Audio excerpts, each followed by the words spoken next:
नहीं करना यहाँ पे काम, छोड़ दो ये नौकरी। अरे जिस कंपनी में तनख्वाह ही नहीं मिलती, 3 महीने से तनख्वाह नहीं मिली है, ऐसी कंपनी में काम करने का क्या फायदा? क्यों नहीं करनी तुम्हें यहाँ नौकरी? और तुमने अब तक फर्श क्यों नहीं साफ किया? और तुम्हारी कैब कहाँ है? तुम दोनों काम चोर हो गए हो क्या काम को लेके? मेम साहब, हम दोनों को ना 3 महीने तनख्वाह नहीं मिली है यहाँ पर। अरे जब तनख्वाह ही नहीं मिलती है तो मेम साहब ऐसी कंपनी में काम करने का क्या फायदा? हमें अपना घर भी देखना होता है। तुम दोनों का दिमाग खराब हो गया क्या? तुम दोनों को 3 महीने तनख्वाह नहीं मिली। हर महीने तनख्वाह देती हूँ मैं तुम दोनों को। मैडम मेरी बीवी ठीक बोल रही है, 3 महीने से हमें पगार नहीं मिली है। मैं तो आदमी हूँ, मैं तो झेल सकता हूँ, मैं तो भूखे पेट भी रह सकता हूँ। ये तो मेरी बीवी है ना, बच्चों को संभालना होता है, घर भी संभालना होता है, ये नहीं सह सकती मैडम, और घर का खर्चा भी संभालना होता है ना। अच्छा, तो तुम दोनों ने 3 महीने से रिसीविंग सीट पे साइन किया है ना? हाँ मैडम, हम साइन करते हैं। बस पकड़ी गई तुम्हारी चोरी। जब साइन किया है तो तुम्हें पैसे मिले हैं, झूठ क्यों बोले जा रहे हो? अगर तुम लोगों को नौकरी नहीं करनी है तो इतना ड्रामा करने की जरूरत नहीं है। मैडम हम यही तो बोल रहे हैं, जो वो फॉर्म है उस पर साइन करते हैं हम, पर 3 महीने से तनख्वाह नहीं मिल रही है हमें। ऐसे कैसे हो सकता है? अगर तुम्हें सैलरी मिली नहीं है तो तुम साइन क्यों कर रहे हो? और अगर साइन किया तो तुम्हें सैलरी मिली है, ऐसे पॉसिबल ही नहीं है। मैडम मैं वही तो बोल रहा हूँ, तुषार सर है ना, जबरदस्ती हमसे साइन करवाते हैं और 3 महीने से हमारी पगार नहीं आई है। मैडम आपने ही तो जिम्मेदारी दे रखी है तुषार सर को, और जब भी वो हमसे फॉर्म पे साइन करवाते हैं ना, हम पूछते हैं हमारी पगार कब मिलेगी, वो बोलते हैं मिल जाएगी थोड़े टाइम बाद। मैडम ये बात बोलते बोलते ना बहुत टाइम हो गया है, 1 महीना हुआ, 2 महीना हुआ, अब तो 3 महीने हो गया है। इसलिए मैडम मेरी बीवी गुस्सा कर रही है। अगर आपको मेरी बात पे यकीन नहीं है ना, आपको याद होगा आपका एक प्यून था जो बिन बोले ऑफिस से चला गया था, उसकी भी तुषार सर ने पगार नहीं दी थी, और अब तो उसका फ़ोन भी बंद आ रहा है। पता नहीं तुषार सर ने उसके साथ क्या किया होगा। उसने हमें बोला था कि तुषार सर हमारी पगार नहीं दे रहे, पर तुषार सर के डर से उसने कुछ नहीं बोला, और हम भी 3 महीने से कुछ नहीं बोल रहे थे। वो तो हमारी बीवी को गुस्सा आ गया, इसलिए हम आपके सामने बोल रहे हैं, नहीं तो तुषार सर के सामने हम भी नहीं बोल पाते। मैडम अभी भी आपको ये लग रहा है ना मैं झूठ बोल रहा हूँ, मैं ना अभी जॉब छोड़ दूंगा, पर ये सच है कि तुषार सर ने हमारी 3 महीने से पगार नहीं दी है। और मैडम मैं यहाँ पे बदनामी नहीं बनवाना चाहता, मैं पिछले 5 साल से यहाँ पे काम कर रहा हूँ, और वो भी पूरे ईमानदारी के साथ। मुझे मेरी तनख्वाह नहीं मिलेगी, हमें भी तो बुरा लगेगा ना मैम। वैसे जो तुम बोल रहे हो तुम्हारी बात मुझे सही तो लग रही है, लेकिन यकीन नहीं है। अगर तुम दोनों सही नहीं हुए ना तो मुझसे बुरा कोई नहीं होगा, और मैं तुम्हें खुद नौकरी से निकालूंगी। बाकी देखते हैं तुम दोनों सच बोल रहे हो या झूठ। और रही बात अगर तुम दोनों सही रहे तो मैं तुम्हें खुद 3 महीने की तनख्वाह दूंगी, और जब ऑफिस में बुलाऊंगी तब आना। तब तक अपना काम करो।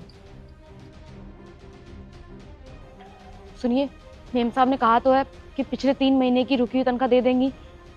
मेम साहब की बातों भरोसा हमें करना चाहिए। आप काम कर लीजिए अपना, हम तब तक जाके फर्श साफ कर देते हैं।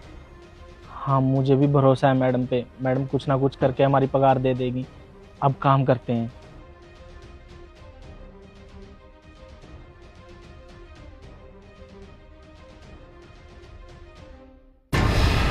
गुड मॉर्निंग मैम, आपने बुलाया मुझे? हाँ, वो तुम्हारी सैलरी दे रही थी ना, ये लो, इस पे साइन कर। मैम सैलरी तो सिग्नेचर करने से पहले मिलती है ना, तो आप मुझे पैसे दे दीजिए, उसके बाद मैं साइन कर देता हूँ। अरे हाँ हाँ, सैलरी देने के लिए तो बुलाया, तुम साइन तो करो। Okay ma'am.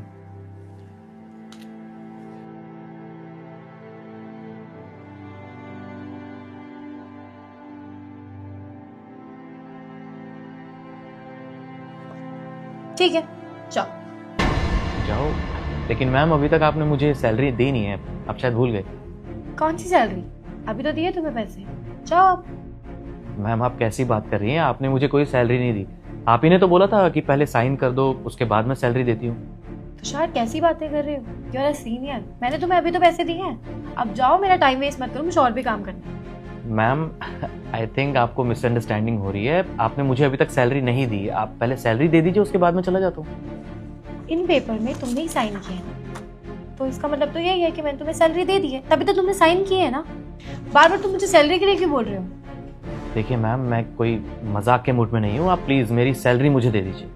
देखो मैं भी मजाक के मूड में नहीं हूँ, मुझे भी काम करना है, तुम जाओ अपना काम कर जाके। देखिए मैम, अब बहुत ज़्यादा हो रहा है, आपने मेरी सैलरी नहीं दी है, उसके बावजूद आप मुझे ऐसा बोल रही हैं कि आप यहाँ से जाइए, और आपने साइन भी करवा ली। देखिए अगर आपने मुझे सैलरी नहीं दी ना, तो मैं आपके खिलाफ कंप्लेंट करूँगा। अच्छा, तो तुम मेरी कंप्लेन करो? जाओ कंप्लेन करो, क्योंकि कानून तो प्रूफ मानता है ना, और प्रूफ मेरे पास है। इन पेपर्स पे तुमने ही साइन किए and I have a proof कि मैंने तुमको सैलरी दे दी। मैम आप ये सब ऐसा क्यों कर रही है मेरे साथ? आज से पहले तो कभी आपने मेरे साथ ऐसा नहीं किया। आपने हमेशा टाइम से पहले मुझे सैलरी दी है, कभी ऐसा नहीं किया। मुझे समझ नहीं आ रहा अब आप ऐसा क्यों कर रही है मेरे साथ? देख ली तुम्हारी ईमानदारी, अब जाए। देखिए मैम मैं आपसे रिक्वेस्ट कर रहा हूँ, आप प्लीज मेरी सैलरी मुझे दे दीजिए। आपको पता है ना कि मेरी फैमिली में ऑलरेडी कितनी प्रॉब्लम्स चल रही हैं।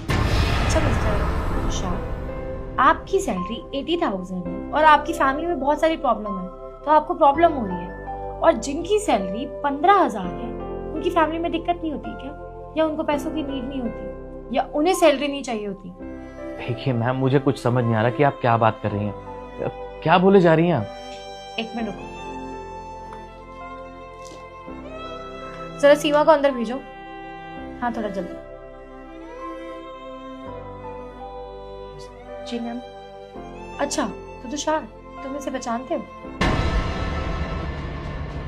नहीं मैम मैं नहीं जानता इसको, कौन है ये? एक सेकेंड तुषार, तुम हमारे यहाँ का मैनेजमेंट संभालते हो, सबको सैलरी तुम देती हो, और तुम्हें ये नहीं पता कि तुम्हारे यहाँ कौन अंडर में काम कर रहा है और कौन स्टाफ? ये हमारे यहाँ का स्टाफ है। मैम आप कैसी बात कर रहे हैं? मैं कितने एम्प्लॉयज़ को सैलरी देता हूँ, तो मैं किस किस की शक्ल याद रखूंगा? मैं नहीं जानता इसे, ये कौन है? ठीक है, मैं तुम दोनों का इंट्रोडक्शन करा देती हूँ। ये सीमा है, हमारे ऑफिस में काम करती है और सारे ऑफिस को साफ करती है। और इसके जो पति है ना सुरेश, वो गार्ड। और अब तुम्हें इतना तो पता लग ही गया होगा कि हमारे ऑफिस में काम करते हैं। और इनफैक्ट एक और बात है कि इनकी 3 महीने से सैलरी नहीं मिली। मैम आप ये कैसी बात कर रहे हैं? देखिए ये लोग झूठ बोल रहे हैं आपसे। मैं हमेशा पूरे स्टाफ को टाइम पे पैसे देता हूँ और मैंने इनको भी दिए होंगे, ये झूठ बोल रही हैं। हाँ ये तो मैं भी यही सोच रही थी, क्योंकि इनके रिसीप्ट में साइन है लेकिन इनको सैलरी नहीं गई। तो फिर मैंने इनके बैंक अकाउंट की डिटेल्स निकाली और वहाँ पे चेक किया, तो देखा कि 3 महीने से हमारे अकाउंट से कोई भी सैलरी इनको गई नहीं है। इसका मतलब ये सच बोल रहे हैं।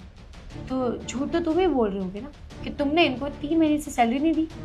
देखिए मैम आप समझने की कोशिश कीजिए, मैं हर एम्प्लॉय को टाइम पे सैलरी देता हूँ, और अगर रिसीविंग लिस्ट पे इन लोगों के साइन हैं तो इसका मतलब तो यही है ना कि मैंने इनको सैलरी दे दी है। हाँ मैम मुझे तो ऐसा लग रहा है कि ये ना आपसे झूठ बोल रहे हैं।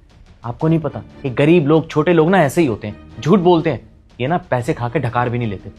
आप ना इनकी बातों में मत आइए।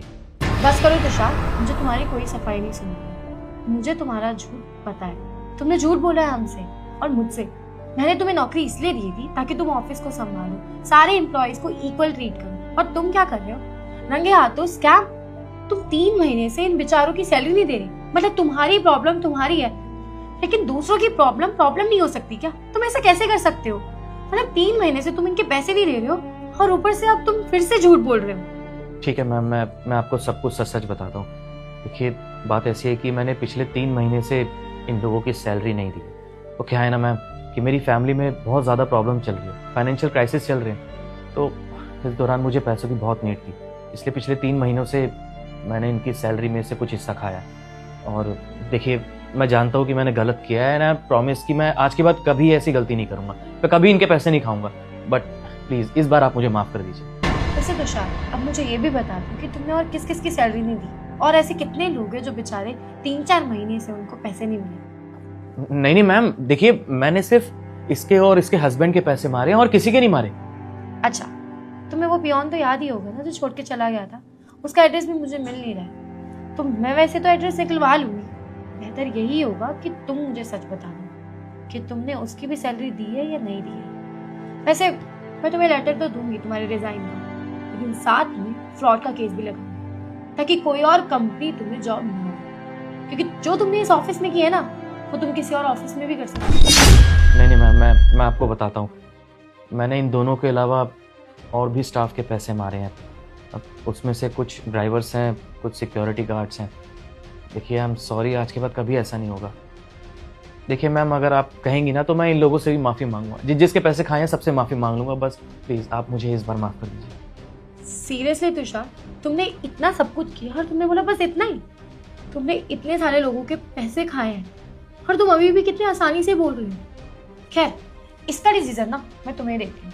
अब तुम्हारी मर्जी है कि तुम अपने आप रिजाइन लेटर साइन करो और इनके एक्स्ट्रा पैसे दो, वो भी 6 महीने की। अगर तुम ये कर सकते हो तो मुझे कोई प्रॉब्लम नहीं है, वरना मैं तुम्हारे ऊपर केस करूँगी और मैं लीगली चलूँगी। तो तब तुम्हें पैसे भी देने पड़ेंगे और तुम कहीं और काम भी नहीं कर पाओगे। This is your call. Ma'am आप ये कैसी बातें कर रही हैं? इतना बड़ा अमाउंट मैं इन लोगों को कैसे दूंगा? मेरी सैलरी भी इतनी नहीं है। देखिए मेरे लिए बहुत प्रॉब्लम क्रिएट हो जाएगी। आप प्लीज मेरे साथ ऐसा मत कीजिए। I am really sorry ma'am. अच्छा, मतलब तुम्हें रिजाइन लेटर ही देना पड़ेगा, तुम ऐसे नहीं मानोगे? नहीं मैम, आप प्लीज ऐसा मत कीजिए। देखिए अगर आपने ऐसा किया तो मेरी जॉब चली जाएगी, मेरा फ्यूचर स्पॉइल हो जाएगा। प्लीज मैम आप ऐसा मत कीजिए। I am really sorry. ठीक है, मुझे कोई प्रॉब्लम नहीं है। अगर तुम इनकी 6 महीने की सैलरी दोगे और जिन जिन के पैसे तुमने मार रखे हैं उनको वापस करोगे और इस मंथ की सैलरी मैं तुम्हें नहीं दूंगी, तो मुझे कोई प्रॉब्लम नहीं। मैं तुम्हारे अगेंस्ट कोई भी लीगल साइन नहीं करूंगी। ठीक है मैम, जैसा आप कहेंगे वैसा ही होगा। ठीक है, जाओ फिर यहाँ से काम करो।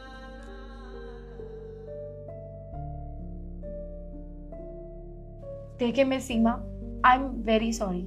जो भी मेरे ऑफिस में हुआ इसके बारे में मुझे नहीं पता था, एंड मैं आपके पैसे भी दिलवाऊंगी और मैं आपको अलग से भी पैसे दूंगी।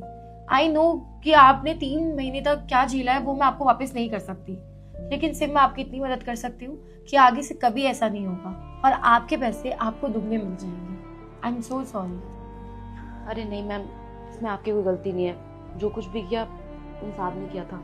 बाकी आप हम जैसे गरीबों के लिए इतना सोचती हैं, यही बहुत बड़ी बात है हमारे लिए। कोई बात नहीं, और आगे से अगर कोई भी एम्प्लॉय आपके साथ कुछ भी करे या कुछ भी आपको गलत लग रहा है ऑफिस में, आप प्लीज डायरेक्ट मेरे ऑफिस में आ सकते हैं और मुझे आगे बोल सकते हैं। जी, थैंक यू।